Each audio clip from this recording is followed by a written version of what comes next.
Sekarang ada laki-laki yang mendekati dengan niat bercanda dan niat serius. Namun untuk laki-laki yang berniat serius, saya malah merasa takut. Mungkin karena trust issue dan belum siap. Serta di sisi lain saya merasa bahwa diri saya belum cukup memperbaiki diri kepada Allah. Pertanyaan saya, apakah ketakutan saya adalah bentuk keputusasaan karena tidak mau mencoba membuka hati dan mencoba percaya kepada orang tersebut, atau itu adalah bentuk ujian dalam istiqomah saya? Terima kasih. Wassalamualaikum warahmatullahi wabarakatuh. Waalaikumsalam warahmatullahi wabarakatuh. Bagus banget pertanyaannya. Kalau mantannya sekarang gimana, Mbak?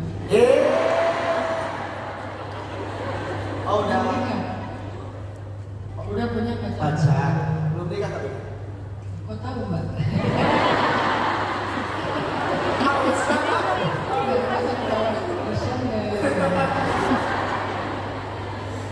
Oke. Semua perempuan, saya pengen ngasih satu clue buat kalian dalam mencari laki-laki yang pantas buat kalian. Mau dengar nggak? Belajarlah dari Sayyidah Khadijah ketika beliau tertarik kepada sosok Muhammad muda.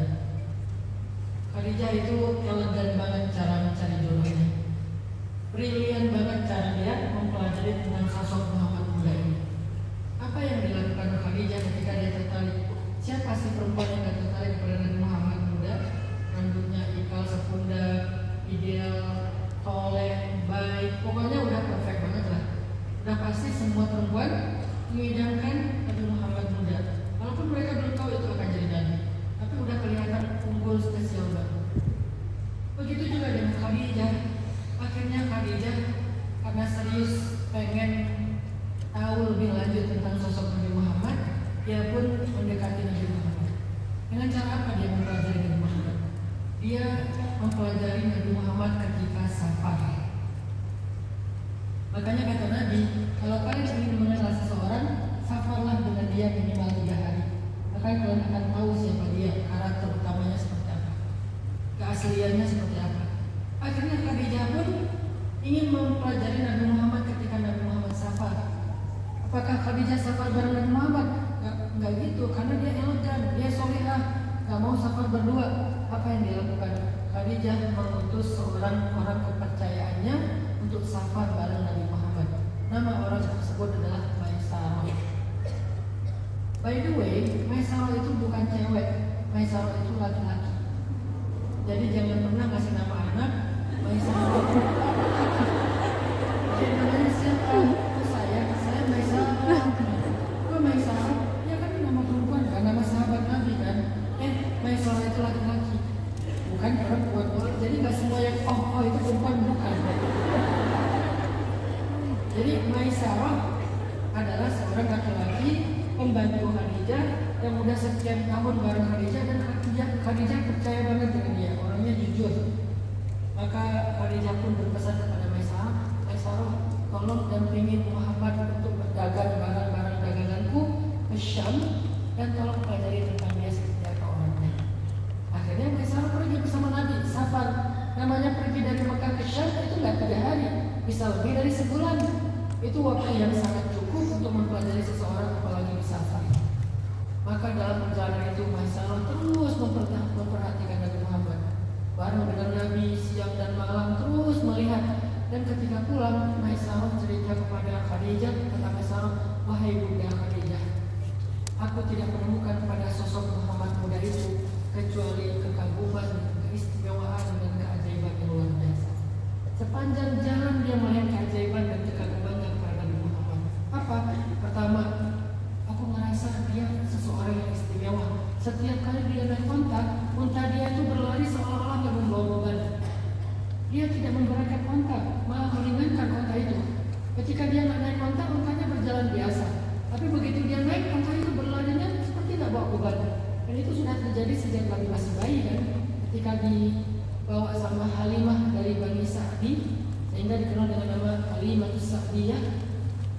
Halimah itu miskin banget dan tinggal di tengah padang pasir bersama suku Sa'dinya. Ketika mereka mau mencari bayi untuk disusui ke Mekah, Karena itu tradisi mereka. Keledainya Halimah itu berjalan paling belakang ketinggalan, saking kurus dan lemahnya keledai Halimah. Tapi begitu dapat sosok bayi anak yatim, Nabi Muhammad bayi, ketika pulang keledainya Halimah itu berjalan paling depan, seolah-olah dia keledai yang paling tangguh. Kenapa? Ketika menggendong Muhammad, Allah berikan keberkahan dan kemampuan. Aisyah melihat itu pada ontanya Nabi Muhammad. Lalu wahai Khadijah, ketika Muhammad itu beristirahat di bawah pohon, aku melihat pohon itu menunduk untuk memberikan naungan kepada Muhammad. Lalu ketika dia selesai beristirahat, pohon itu berdiri lagi seperti biasanya. Wahai Khadijah, ketika Muhammad itu berjalan di tengah terik matahari, aku melihat ada awan yang menutupi dia dari panasnya matahari. Wahai Khadijah, ketika sampai di Damaskus atau sampai di sebuah oasis atau di sebuah perkampungan, aku melihat Muhammad itu sangat mudah memblend dengan masyarakat di sana. Dia sangat dekat dengan anak yatim, dia sangat dekat dengan orang miskin, seolah-olah dia bagian dari mereka. Dia begitu humble kepada orang-orang yang lemah. Dia begitu jujur dalam berdagang. Semua kebaikan Nabi didapatkan Maisarah dalam safarnya ke Syam. Setelah mendengar cerita yang luar biasa dari Maisarah, Khadijah semakin kagum kepada sosok Muhammad. Akhirnya Khadijah memantapkan diri untuk mau menawarkan kepada Nabi Muhammad untuk menjadi suaminya. Datanglah Khadijah kepada paman beliau, pamannya Khadijah, paman tolong datang kepada paman yang Muhammad. Mau nggak dia menjadi suami saya? Akhirnya paman dengan paman ngobrol nih, baik Abu Talib, sepertinya ponakan kita cocok segala macam di lobi. Namanya orang tua kan bisa aja ngomongnya, pakai pantun lah, syair lah, apalah. Akhirnya paman Nabi Muhammad berkenan, banyak ke Nabi Muhammad, wahai anakku, mau nggak kamu menikah dengan Khadijah yang terpaut umurnya beda 15 tahun dengan kamu, semuanya terserah pada kamu. Akhirnya Nabi mengatakan, saya juga dari dulu sebetulnya kagum sama sosok Khadijah, walaupun umurnya 15 tahun lebih tua, tapi dia jauh lebih indah daripada yang muda-muda. Dia sempurna, dia istimewa, dia solehah, dia mandiri, dia brilian, dia pokoknya perfect dari sebagai istri. Akhirnya Nabi pun meminta tolong pamannya untuk melamar Khadijah. Dilamarlah Khadijah, dan Khadijah memang sudah menunggu, gak usah nanya apa jawabannya. Udah ditunggu, menikahlah Nabi dengan Khadijah. Setelah menikah baru Khadijah menjelaskan alasan kenapa Khadijah memilih Muhammad. Ternyata itulah ceritanya tadi dalam perjalanan, kisah segala macam. Maka belajarlah dari Khadijah. Pelajari seorang cowok lewat safarnya. Bagaimana caranya usahakan kita nggak bisa traveling bareng? Maka cari tahu siapa yang pernah safar dengan dia, yang kita percaya, yang insya Allah amanah. Maka itu cara yang paling keren untuk mencari tahu tentang seorang laki-laki. Apakah ketika safar dia egois? Apakah ketika safar dia orang yang peduli? Apakah ketika safar dia orangnya kompak? Apakah ketika safar dia tetap istiqomah menjaga waktu sholat dan seterusnya? Pelajari dia ketika safar. Kalau nggak mampu ketika safar, maka pelajari kesehariannya. Artinya memang harus dipelajari. Nggak cukup dia datang melamar, terus kita, aduh, belum yakin. Memang nggak akan yakin kalau baru segitu. Kalau mau yakin, pelajari dulu. Maka jangan tergesa-gesa, jangan terburu-buru. Walaupun dia keren banget, tinggi 3,5 meter. Ketinggian. 3,5 meter. Lalu main basket, NBA. Artinya, walaupun good looking, jangan terburu-buru menyimpulkan, karena kita nggak pernah tahu kesejatiannya. Ini saya kasih tahu cowok. Cowok itu jago acting. Kecuali cowok yang ada di ruangan ini. Dasarnya cowok itu emang jago acting, apalagi di awal-awal. Makanya kalau pengen tahu dia, jangan lihat dia di pertemuan pertama. Tanyakanlah tentang dia bagi mereka yang udah sering bergaul dengan dia, bukan kita yang baru kenal. Tapi cari orang yang jujur, jangan sampai orang yang bersaing dengan dia pasti jelek itu udah. Siapa? Si Etak.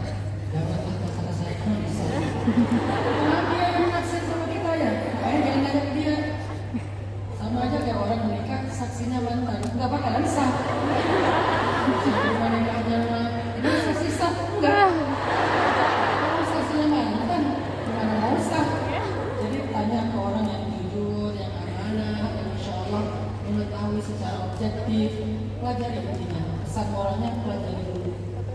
Dengan orang ketiga, orang keempat, dan seterusnya pelajari. Jangan terburu-buru. Karena apa? Karena beda kalian sama cowok. Cowok itu agak mudah mengambil resiko karena dia tidak mengorbankan banyak hal. Tapi kalian mengorbankan banyak hal. Jadi nggak akan mudah bagi kalian ketika sudah memutuskan. Jadi hati-hati. Apalagi kita hidup di zaman fitnah. Kadang-kadang kita lihat di sosmed apalagi yang take me out itu indah semua. Makanya jangan lihat di sosmed. Sama aja cowok lihat cewek di sosmed itu habis pakai 10 filter. Saking banyaknya filter, udah bukan dia lagi, udah jadi avatar. Makanya jangan lihat di sosmed, ketemu langsung, taruh, pelajari. Ya gitu deh pokoknya. Itu Mbak.